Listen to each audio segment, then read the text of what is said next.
Hi, I'm Kris Overstreet, and I have opinions. This is going to be my first video on this channel where I'm not going to be giving a political opinion. This is more of a moral opinion or ethical opinion, or take your pick. And it has to do with recent events in my life. Last week, I had a heart catheterization done, which is basically they'd send a probe into your wrist, up your arm, and into your heart to check for blockages, to check and see if I was about to have a heart attack. Spoiler alert, no, I'm not.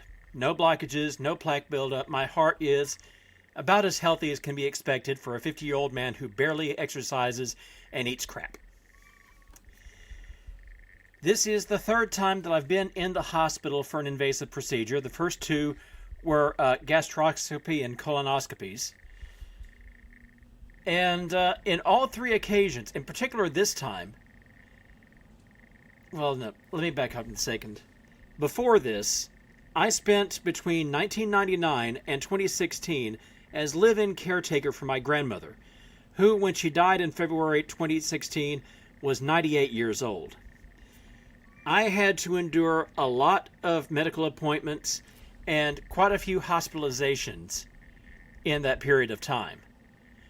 And then I got to see it this past week from the other side.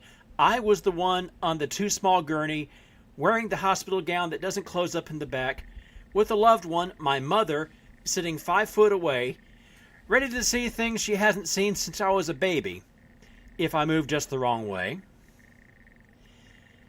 And in all of that, my experience taking care of my grandmother and then my experiences in these initial tests reminds me of what I've learned over the years about dignity. When we come into this world, we have no dignity.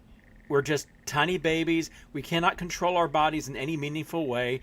We're barely even aware of ourselves. We piss and shit in a rag, and we depend on other people to clean it up. And then as we grow up, we are gradually taught to act in a dignified manner, to actually behave in certain ways that people are obliged to respect. And anyone who's seen a little 2 or 3-year-old running around in nothing but a diaper or a pair of underwear out here in the backwoods understands what that's like. Then you get to be an adult and you have some dignity, and then when your health starts to decay, when you get older, that dignity is very gradually stripped away from you.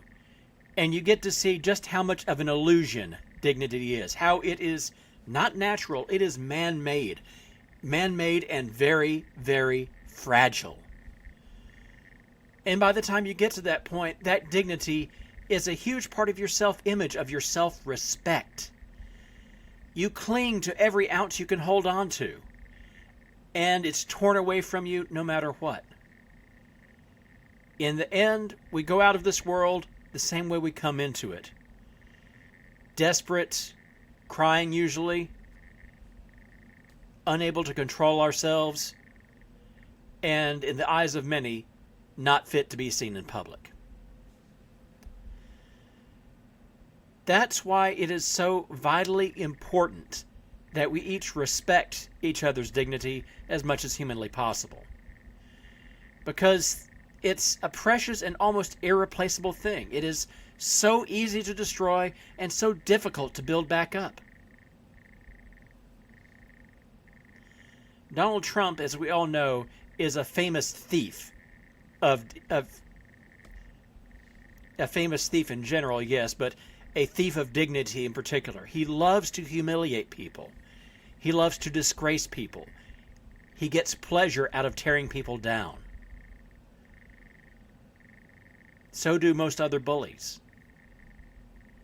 If you think that you are morally better than Donald Trump, don't do the kind of shit Donald Trump does. Don't mock people for wearing adult diapers. They can't help it. Don't mock people for having twitches or disabilities that make it not just difficult for them to continue their daily lives, but make them embarrassing to be seen around. They're fully aware of it. They can't help it. They're doing their best.